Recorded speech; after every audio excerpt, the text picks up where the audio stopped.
율법을 위한 그럴 수 없느니라. 율법을 굳게 세우느니라. 아멘. 로마서 3장까지 읽었습니다. 이수영 안수 집사님의 입관 예배가 오늘 10시에 있습니다. 교회에서 9시 30분에 출발할 것입니다. 달인 예배, 천국 환송 예배는 내일 7시에 있습니다. 교회에서 내일 새벽 기도 마치는 대로 6시 30분에 출발합니다. 새벽 기도의 차량을 이용하시는 분들은 오실 때는 차 타고 오실 수 있습니다. 가실 때는 카풀하고 그렇게 가셔야 되겠습니다. 교회 차량이 장례식장 가야 되기 때문입니다. 로마서는 사도 바울의 기록입니다. 주 57년경에 고린도 지역에서 기록한 것인데요. 이 로마서가 너무 귀하기 때문에 영국의 대형 박물관장을 지낸 필립 공은 로마서의 원본 단 한 장만 있어도 박물관하고 바꾸겠다. 인도를 주어도 바꾸지 않겠다고 그랬는데 이 로마서가 그만큼 귀하다는 것을 말씀한 거죠. 로마서에는 각종 우리가 범한 죄된 인생들, 그 인간들이 하나님의 은혜로 하나님 자녀되는 구원받는 이러한 구원의 역사를 전개해 나가고 있습니다. 로마서 1장을 한번 보겠습니다. 예수 그리스도의 종 바울은 사도로 부르심을 받아 하나님의 복음을 위하여 택정함을 입었으니, 먼저 사도 바울이 예수 그리스도의 종이라고 표현합니다. 종은 헬라어의 둘로스라는 말인데 하인이고 노예를 말합니다. 그 주인에 속한, 자기에게는 어떠한 권리나 주장할 수 있는 그러한 것이 소유가 없는 종으로서의 자신, 그 다음에 또 사도로 부르심을 받아, 사도는 헬라어 아포스톨로스라고 하는 말인데 보내심을 받은 자라는 의미입니다. 하나님이 나를 종으로 주의 일을 감당할 수 있는 보내심을 받은 자로 택정함을 입었다. 사도 바울의 고백은 죄인 중에 괴수고 말할 수 없이 주를 위해서 복음을 위해서 핍박한 자라고 하는 것을 디모데전서에서 볼 수 있게 됩니다. 로마서를 출발하면서는 종으로서 사도로 부르심을 받은 자로 이렇게 시작을 하고 있습니다. 이 복음은 하나님의 선지자들을 통하여 그의 아들에 관하여 성경에 미리 약속하신 것이라. 그의 아들에 관하여, 그럼 누구에 관해서 기록된 거라고요? 예수 그리스도에 관해서. 여러분, 성경은 예수님에 대한 기록입니다. 구약 39권, 신약 27권, 66권, 1600여 년에 걸쳐서 40여 명의 저자가 동원됐지만 그 주제는 딱 한 가지입니다. 예수 그리스도. 구약은 오실 예수 그리스도, 신약은 오신 예수 그리스도. 역사의 정점에 예수 그리스도께서 계시고 예수 그리스도 이전을 BC, 예수 그리스도 탄생 이후를 AD 이렇게 나누고 있습니다. 성경의 모든 주제는 예수 그리스도고요. 다른 이름들이, 지명들이, 나라들이 나오는 것은 예수 그리스도를 예수 그리스도 되게 하기 위한 엑스트라에 불과한 것입니다. 예수님 말씀하시기 위해서 성경 기록된 겁니다. 그러니까 자꾸 다른 말 하면 안 되고요. 그래서 예수님 전하는 예수님에 대해서 말씀하는 것이 성경입니다. 바울이 그것을 전제하고 말씀해 나가고 있습니다. 3절, 그의 아들에 관하여 말하면 육신으로는 다윗의 혈통에서 나셨고, 예수님은 육신, 인성을 가졌고 하나님의 아들로 신성을 가지시고 이 땅에 오셨습니다. 그러니까 인성과 신성을 동시에 겸비하신 분이 예수님이십니다. 그래서 육신으로는 다윗의 아들, 마태복음 1장 1절은 아브라함과 다윗의 자손 예수 그리스도의 세계라 이렇게 출발합니다. 다윗의 후손, 다윗의 자손으로 다윗의 혈통으로 육신을 가지시고 이 땅에 오셨음을 말씀합니다. 예수님의 인성을 부정하는 자는 이단입니다. 초대교회 영지주의 그노시스자들이 바로 예수님의 인성을 부정했습니다. 육신은 악하고 영은 신령한 것이다. 영적인 것. 그래서 초대교회 가장 큰 이단이 바로 영지주의자들입니다. 예수님은 하나님이시자 사람으로, 사람이시자 하나님으로 이 땅에 오셨어요.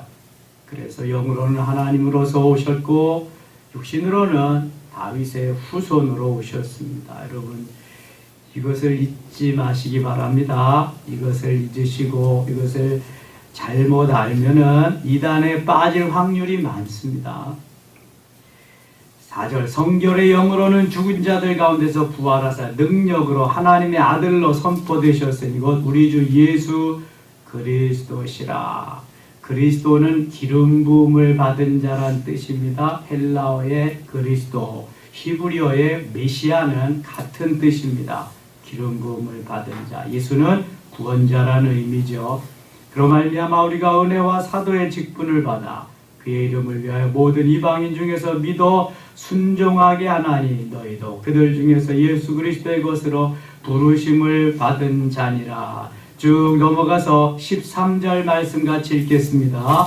형제들아 내가 여러 번 너희에게 가고자 한 것을 너희가 모르기를 원하지 아니하노니 이는 너희 중에서도 다른 이방인 중에서와 같이 열매를 맺게 하려 함이로되 지금까지 길이 막혔도다.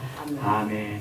사도 바울이 가고자 원하는 로마, 꿈에도 그리던 로마, 그의 비전이었습니다. 그러나 가려고 해도 길이 막혔습니다. 나 이제 내가 너희들에게 이 복음을 전한다, 간다. 그것은 열매를 맺게 함이로되 열매를 맺게 합니다. 여러분 그리스도인은 열매를 맺어야 됩니다. 열매가 없는 과일나무는 존재의 가치가 없습니다. 요한복음 15장은 포도나무의 비유인데요.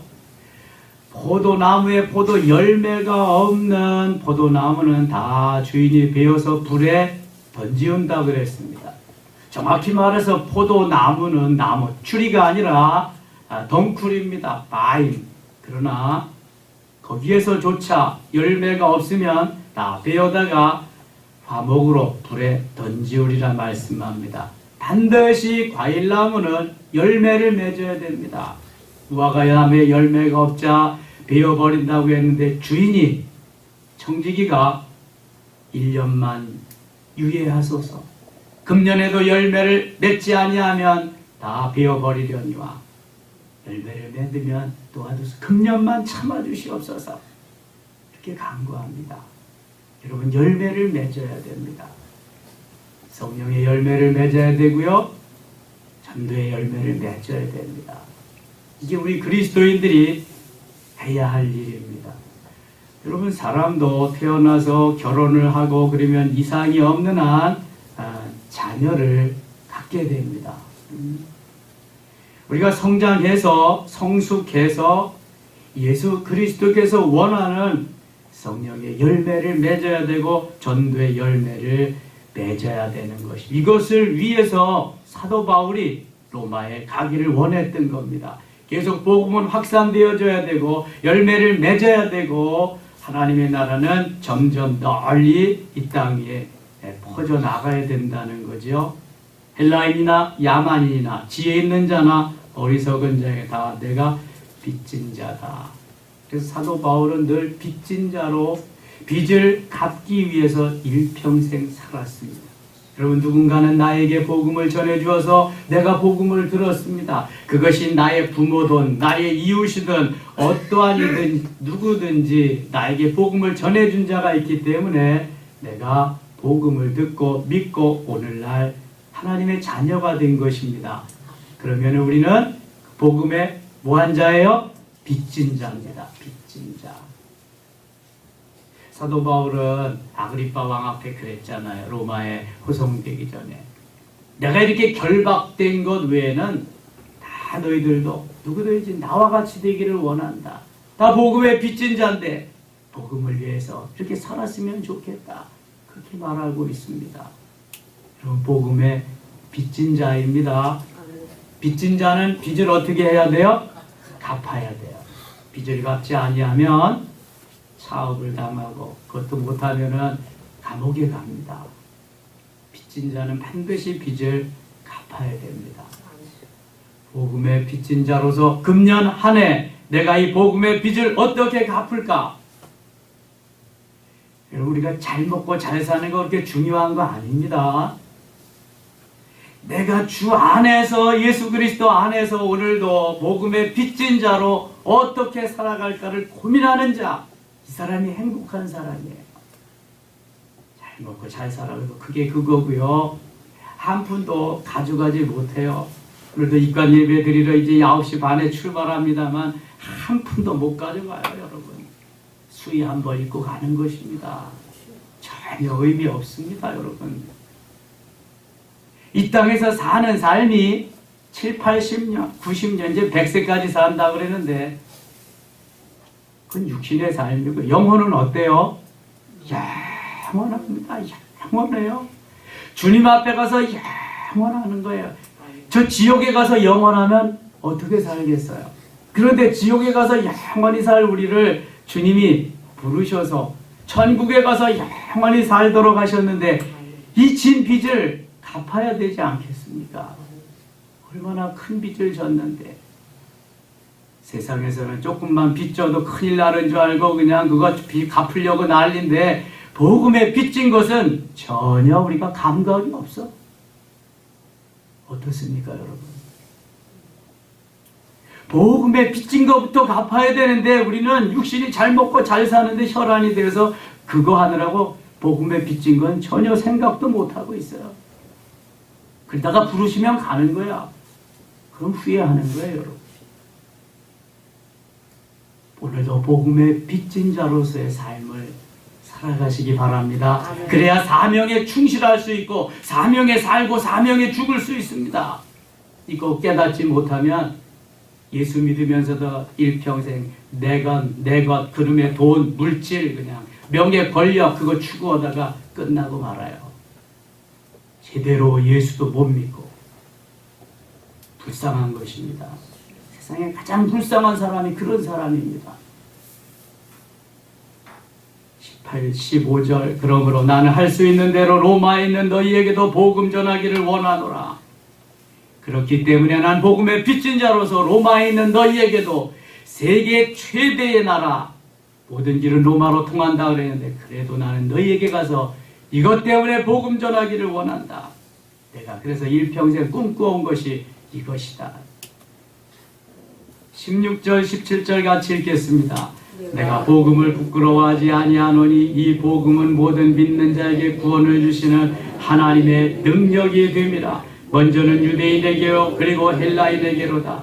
복음에는 하나님의 의가 나타나서 믿음에 이르게 하나니 기록된 바 오직 의는 믿음으로 말미암아 살리라 함과 같으니라. 아멘. 여러분, 로마서 1장 16절 17절은 아주 중요한 메시지가 있습니다. 내가 복음을 부끄러워하지 아니한다. 혹시 복음을 부끄러워하는 분들이 있습니까? 저는 처음에 예수 믿고 복음이 부끄러웠는지 무서웠는지 모르지만 우리 집이 예수를 안 믿니까? 교회 갈 때는 성경을 신문으로 돌돌돌돌 말아가지고 싸가지고 왔어요. 성경이나 있나요? 어떤 잘 믿는 선배가 성경을 하나 선물로 주었는데 우리 동네 예수 믿는 사람이 없으니까 당당히 성경책을 가지고 갈 수 있는 믿음이 없더라고요. 그러니까 성경책을 신문으로 싸서 가지고 다니고 그다음에는 집에서 교회 간다 그럴까봐 몰래 당 너머로 갖다 놓고 도망가서 다니고 그런 적이 있습니다. 그러나 지금 어디서든지 당당합니다. 예수 믿는 자라고 말하고 목사라고 말하고. 여러분 복음에 당당해야 됩니다. 복음을 부끄러워하지 않는 것은 얼마나 귀한 일인지 몰라요. 직장에 가서도 나는 그리스도인이라고 밝히세요. 사업하면서도 나는 예수 믿는 사람이라고, 장로라고, 집사라고 밝히세요. 부끄러워하게 하지 마시고. 주님이 왜 부끄럽습니까? 복음이 왜 부끄러워요? 내 모든 것 되시는 그분인데, 내가 삶의 가치가 나의 살아가는 모든 목적이 그분 때문에 있는 건데 왜 부끄럽습니까? 그렇게 살아서 어떻게 하시려고? 당당하세요. 그렇지 않으면 장로 뛰어버리세요. 권사라고 그러지 마시고. 교회에서만 장로 권사? 그건 아닙니다. 사회에 나가서도 장로 권사로 사세요. 집사로 사시고. 이게 복음을 가진 자입니다. 사도 바울과 같이 일평생 복음을 위해서 생명을 다 걸고 살 수 있는 믿음의 사람이 필요합니다. 요즘 그게 안 되니까 한국 교회는 점점 마이너스 성장을 해가고요. 교회가 문을 닫는 겁니다. 이것이 유럽으로 미국으로 계속 내려온 전철입니다. 바로 서야 되는 것입니다. 내가 복음을 부끄러워하지 아니하노니 복음은 모든 믿는 자에게 구원을 주시는 하나님의 능력이 됨이라. 구원을 주시는 능력인데 왜 부끄러워하겠습니까? 세상에 이것보다 귀한 게 어딨습니까? 굿뉴스, 복음입니다. 복음으로 살아야 돼요. 이거밖에 없습니다. 먼저는 유대인에게요. 왜 먼저는 유대인에게입니까? 예수님이 유대인에게로 오셨잖아요. 유대인으로서 그들에게 먼저 기회를 주셨어요. 그래서 사도행전 1장 8절에는 성령이 너에게 임하시면, 오직 성령이 너에게 임하시면 너희가 권능을 받고 예루살렘과 온 유대와, 이렇게 시작합니다. 예루살렘부터 시작해서 유대와 사마리아 땅끝까지. 먼저는 유대인에게요. 그리고 헬라인에게로다. 헬라는 이방인입니다. 이방. 지금 로마가 헬라 문화권입니다. 헬라인들. 그리고 헬라인에게로다. 복음에는 하나님의 의가 나타나서 믿음으로 믿음에 이르게 하나니, 믿음에 이르게 하는 것이 복음입니다. 믿음에서 더 귀한 믿음으로 계속 이어지게 하는 것도 복음입니다. 복음이 힘이 있습니다. 능력이 있습니다. 권세가 있습니다. 믿음으로 믿음에 이르게 하나니, 기록된 바 오직 의인은 믿음으로 말미암아 살리라. 우리 한번 따라합시다. 오직 의인은 믿음으로 말미암아 살리라. 의인은 뭐로 산다고요? 믿음으로 사는 겁니다. 믿음으로.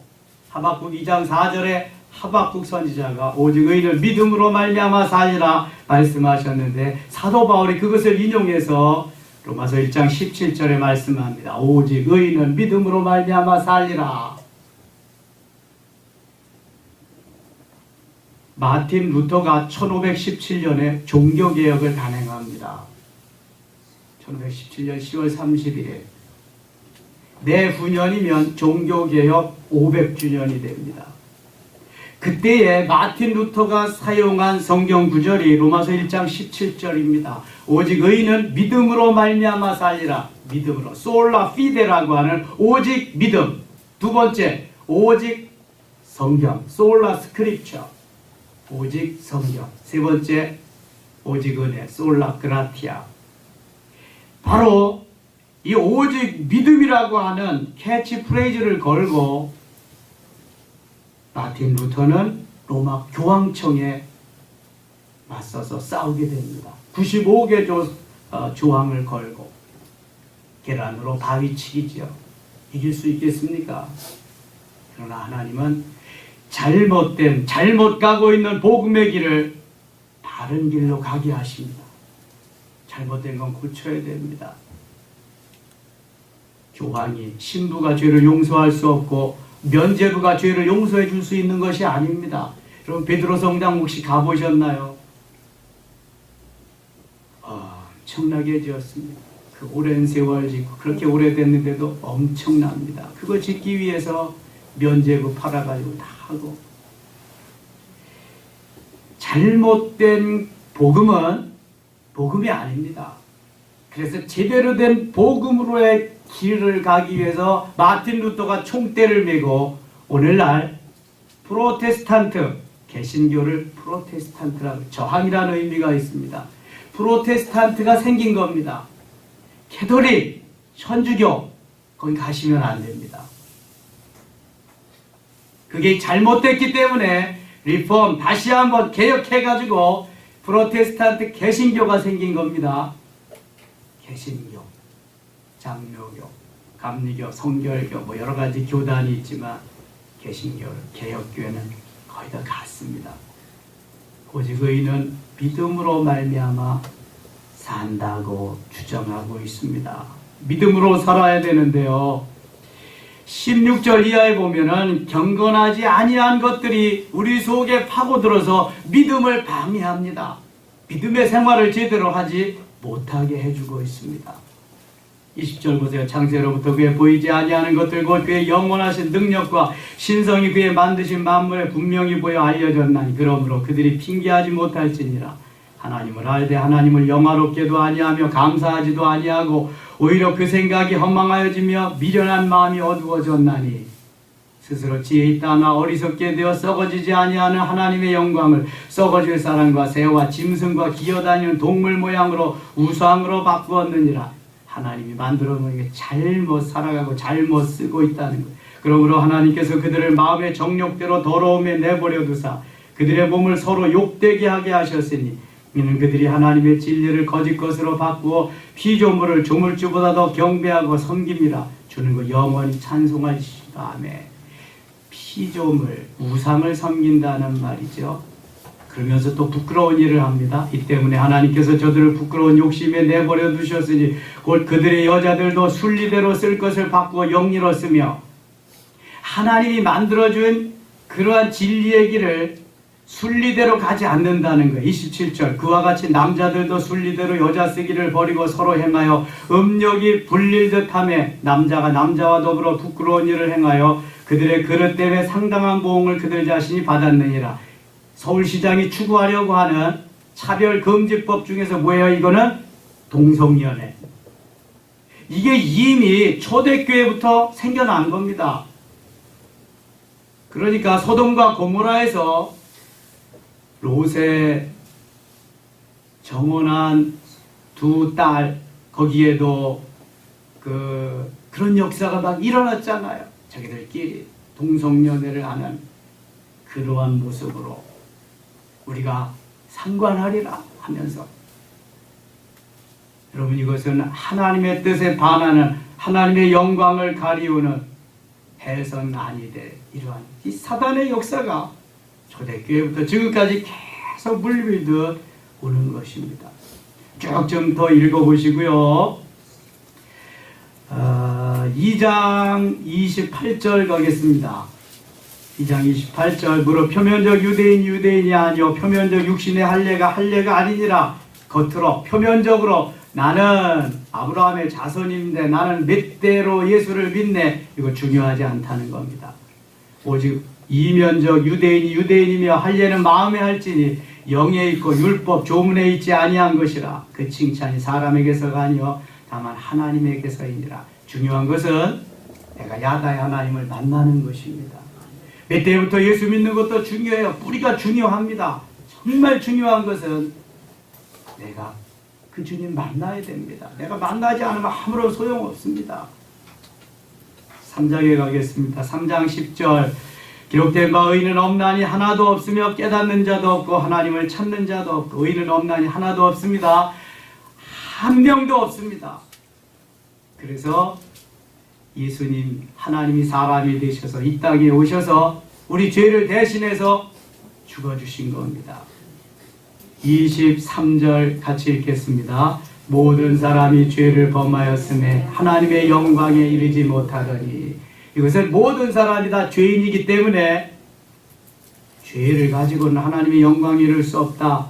죄를 용서받아야 된다. 이 죄는 무슨 죄일까요? 모든 사람이 죄를 범하였으니 무슨 죄? 원죄. 할렐루야.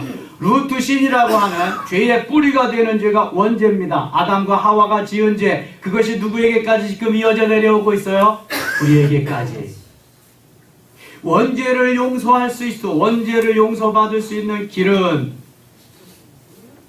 예수를 믿어야 돼. 그러니까 예수님은 하나님으로서 이 땅에 원죄를 용서해 주시기 위해서 사람의 몸으로 태어나서 죄 없는 몸으로 태어나야만 죄를 용서할 수 있기 때문에 창세기 3장 15절은 그래서 원시복음입니다. 태초복음입니다. 여자의 후손으로 오실 것을. 그래서 동정녀 마리아의 몸에서 예수님 태어나셔서 우리를 위해서 죽으신 겁니다. 그 예수님을 믿기만 하면, 예수님은 그 하나님이십니다. 믿기만 하면 원죄를 용서함 받습니다. 원죄 용서함 받는 그 순간 우리가 조상에 지은 모든 죄도 다 용서함 받는 줄 믿습니다. 조상의 죄, 가문의 죄, 그것 때문에 그 가문이 망하고 죄가 오고 믿지 마세요, 여러분. 우리가 이미 예수 그리스도를 나의 구세주로 영접하고 하나님의 자녀가 되는 순간 원죄, 그 다음에 우리의 조상들이 지은 죄 다 용서해 주셨어요. 저는 우리 조상들이 지은 죄 용서해 달라고 기도해 좀 본 적이 없어요. 그러나 하나님이 다 그 죄를 용서하셨다면 하나님 자녀 삼으시고 자꾸 이상하게 사람들이 이끌어간단 말이죠. 복음을 믿기만 하면 됩니다. 복음 믿고 예수 그리스도 믿으면 주님이요. 자범죄는 그러나 자범죄 누가 짓는 죄예요? 내가 스스로 짓는 죄가 자범죄예요. 이거 내 스스로가 주 앞에 고백해야 됩니다. 그리고 용서함 받는 거예요. 누가 용서해 줄 수 없습니다. 그것을. 누가 중보의 기도를 해도 자범죄는 용서되지 않습니다. 자범죄는 내가 스스로 고백하고 내가 용서함 받아야 돼요. 24절 같이 읽어요. 그리스도 예수 안에 있는 속량으로 말미암아 하나님의 은혜로 값없이 의롭다 하심을 얻은 자 되었느니라. 지금 제가 다 설명해 드린 것입니다. 오늘도 하루 시작됩니다. 예수님밖에 없습니다. 예수 그리스도 붙잡고 그분이 보내신 성령, 보혜사 성령님 나와 함께 하십니다. 임마누엘 하나님, 그분과 함께 승리하시기를 축원합니다. 아멘. 아버지 하나님 고맙습니다. 또 하루 시작합니다. 새해 들어서도 옛사람과 같이 산다면 새해는 없습니다. 도와주시고 오늘도 믿음으로 승리하는 삶을 살게 하여 주시옵소서. 예수님의 이름으로 기도드리옵나이다. 아멘.